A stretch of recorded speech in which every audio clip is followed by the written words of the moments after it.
Kaya pagkagitik-gitik. Mas muna ko, mayong gabi mga kaigsunan, mga kaigalaan, din sa residensya ni Sir Nelboy Balingit. Salamat kaayo sa iyahang effort mga kaigsunan mo hinungdan nga ni atak karon dinhi. Ug labos tanan sa atog yung Ginoo. Sa atong district leader nga buutan nga gwapo abti kayo. Unya amigo gyud ni kayo. Partigyon na mong amiguha. Bisag tag sa rami magkit-anay. Nalipay kay ko pastor nga imo hagin nga giproducean kay ako naanad mangug ko mga kaigsunan og kanang wali nga ang akong gigamit tap ra gyud kay wa man ko'y laptop. Duha ka bisis nga nanaunta ko'y maabutay pastor, murag nababagan man, wa mo abot sa kuha. Ambot og asa ka nitog pa. So alang sa atong mga kaigalaan, mga bisita nato karong gabi, salamat kayo ganiha sa nagsuroy mi pastor na ami gyatuan. Nag-istorya siya nga kagabi ipakuno ang iyang asawa gusto nang muanhi. Ko grabe nila ka excited ang schedule karon pa gyud pero gusto nilang moari gabi kay abi nila gabi magsugod na. Muna nga atong pasalamatan ang Ginoo nga naay makasing-kasing nga nalipay diini nga maong buluhaton nato dinhi sulod sa napulo ka gabi.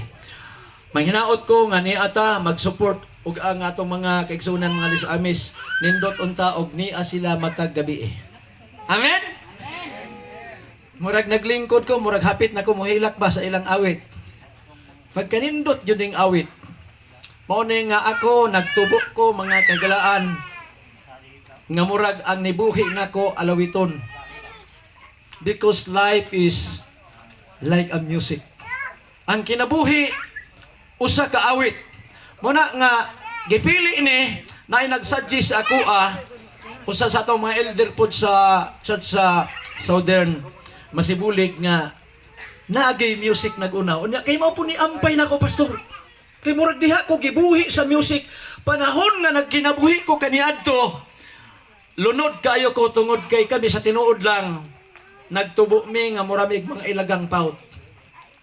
Kanang tagom og nakadumdum og tagom wa pa na masyudad. Diha mi nagpuyo niadto. Pertig yung luuya sa among kinabuhi. Pero sumala sa nag-introduce karon, nagpasalamat ko kay gitawag ko sa Dios ining buhatang nga wa gyud nako damha sa kalibo kahuna-una.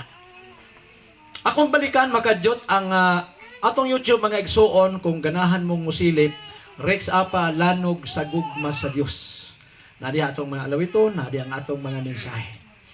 Salamat kayo usbon ako ug sa makigsunan nga nagtambayayong dinhi nakita nako kagahapon ubad sa pagpangulo ni pastor ug sa atong makaigsunan mga kaiglesiyahan nga grabe kabibo nagtambayayong gyud ug aniya nagmalinang puson nga niya makasugod gyud tan ining kagabhion karon sa ato nga paghisgot-hisgot kabahin sa kinabuhi sa tao.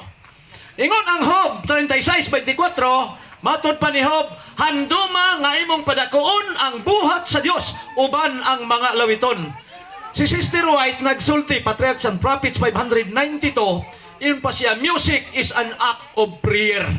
Ang music di ay sama ni siya sa pagampo.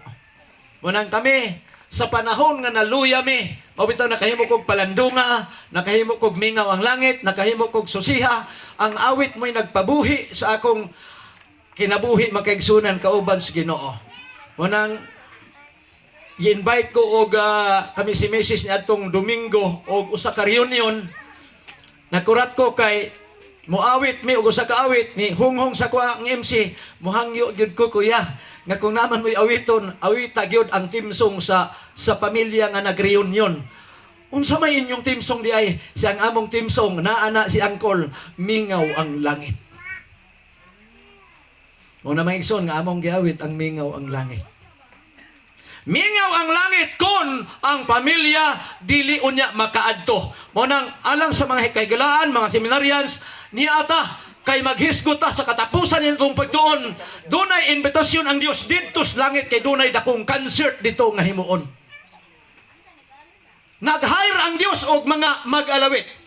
Ayaw gyud mog undang pagtambong kay aron nga inyo nang masabtan og nganong naay dakong cancer sa langit kinsay mga singir nga naa didto Pero sa di pa ta maabot dito, dinhita. Introducing kining gabi, the greatest composer.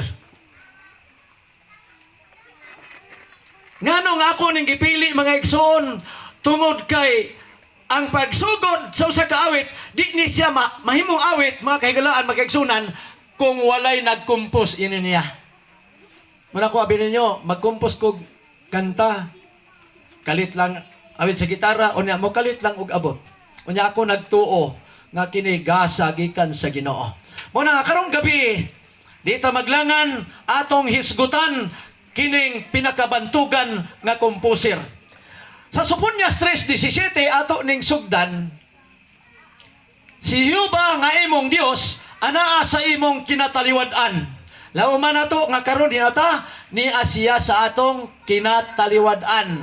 Matod pa dinhi usa nga makagagahom nga magaluwas. Unsa daw? Makagagahom nga magaluwas. So niya din niya ang kaluwasan. Siya magamaya tungod kanimo uban ang kalipay. Siya mopahilom diha sa iyang gugma. Siya magamalipayon tungod kanimo uban ang pag-awit. Usaon man niya pag-awit kung wa siya gikumpos nga awit? Sa ato pa kay siya day mag-alawit, siya pud ang the greatest composer. Munang ang kinabuhi nato, mga igsoon, abi ninyo, sama kini siya sa awit. Taod-taod nga panahon nagduyog kog amateur. Samtang ang kontistan, tawagon na. Atong tawagon ang sunod nga kontistan. Gi-interview, gipangutana, kinsay pangalan sa atong kontistan? Mirna Manto. Apelido, insya Dalanana. Atong sugaton sa masipang bakpak, si Mirna Manto, Dalanana.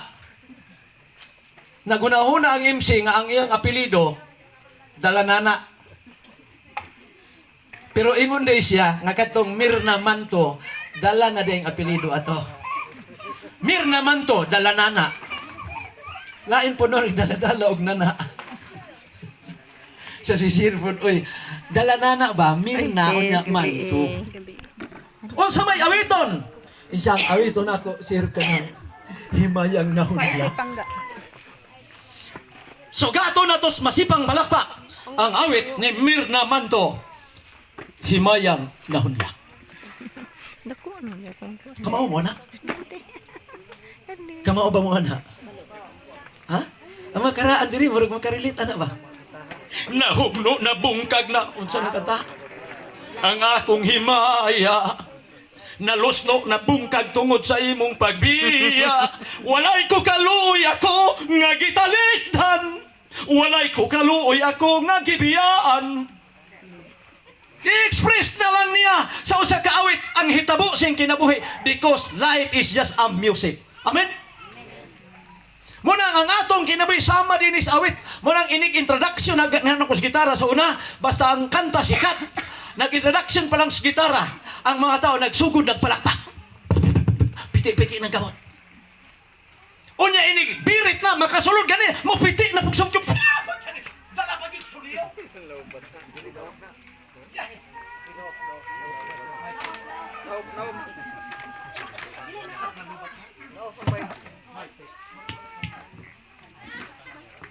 Salamat kayo.